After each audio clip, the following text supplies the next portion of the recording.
আপনি আপনি যখন কর্নেল দীপ্তাংশু আপনি যখন এই আসিফ মুনিরের কথা বলছেন, আমার এখানে প্রশ্ন হচ্ছে যে অপারেশন সিন্দুরের পরে আমরা দেখতে পেলাম যে তিনি আমেরিকায় গেলেন, প্রেসিডেন্টের সঙ্গে ডোনাল্ড ট্রাম্পের সঙ্গে তিনি দেখাও করলেন।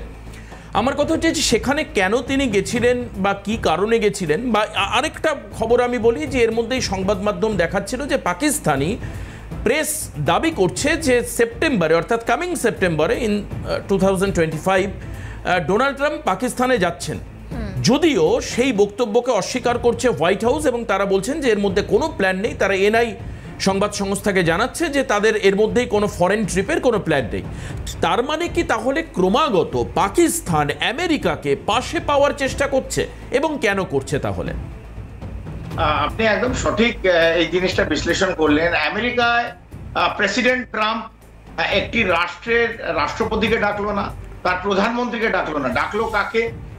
তিনি তখন একটা সামরিক বাহিনীর চিফ, একটা আর্মি চিফ, তাকে ডাকলো মধ্যাহ্ন ভোজের জন্য। এটা কিন্তু একটা ভেরি ইম্পর্টেন্ট একটা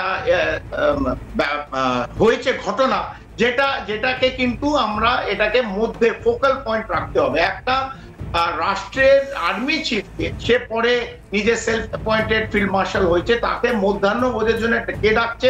পৃথিবীর সবচেয়ে পাওয়ারফুল একটি রাষ্ট্র, তার রাষ্ট্রপতি প্রেসিডেন্ট ট্রাম্প মধ্যাহ্ন ভোজের জন্য ডাকছে। তো এর মধ্যে নিশ্চিত ভাবে শুধু বিরিয়ানি আর কাবাব খাওয়াতে ডাকেনি, এর মধ্যে অনেক আলোচনা হয়েছে।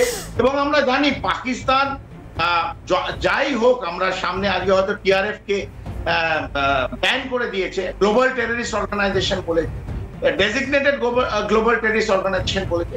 হ্যাঁ, নিশ্চিতভাবে ভালো, কারণ এটা ভারতের একটা প্রয়াস ছিল।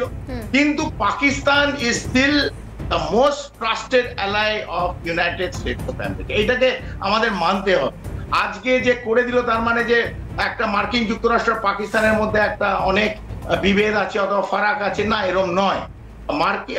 এই মধ্য এশিয়া, ওয়েস্ট এশিয়া অথবা সাউথ ইস্ট এশিয়া, পাকিস্তানের যে স্ট্র্যাটেজিক জিওগ্রাফিক্যাল পজিশন, সেটা কিন্তু মার্কিন যুক্তরাষ্ট্র ইউজ করবে।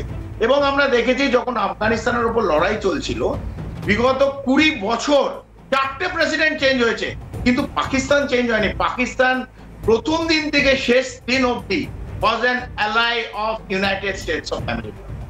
যে ইউনাইটেড স্টেটস অফ আমেরিকায় 9/11 যেখানে ওসামা বিন লাদেনের প্ল্যান অনুযায়ী তাদের টুইন টাওয়ার উড়িয়ে দিল এবং কয়েকশো মানুষের আঘাত এবং মৃত্যুবরণ করলো, সেই ওসামা বিন লাদেন কিন্তু লুকিয়ে পাকিস্তানের আর্মি লুকিয়ে রেখেছিল আবোতাবাদ, যেখানে মিলিটারি একাডেমি, তার কিছু দূরে 1-1.5-2 কিলোমিটার দূরে একটা সেফ হাউসে ওসামা বিন লাদেন আবোতাবাদ পাকিস্তানের ভেতরে লুকিয়ে রাখা হয়েছিল। তাকে শেষ অবধি খুঁজে বার করলো মার্কিন যুক্তরাষ্ট্র, মারলো এবং প্যাসিফিক ওশানে তার দেহ ফেলে দেওয়া হলো। কিন্তু এইখানে একটা মানে এদের রিলেশনটা বুঝতে হবে। ওই টম এন্ড জেরির মতো রিলেশন, আমরা টম এন্ড ডিজনি ওয়ার্ল্ডে টম এন্ড জেরি দেখি, টম এন্ড জেরির মতো রিলেশন ইউজ করবে, তাদের ইউজ করবে। এবং যখন দরকার, সেটা আফগানিস্তানের লড়াই, এখন ভারতের দিকে মুখ ঘুরেছে, সেই আইএসআই মার্কিন যুক্তরাষ্ট্র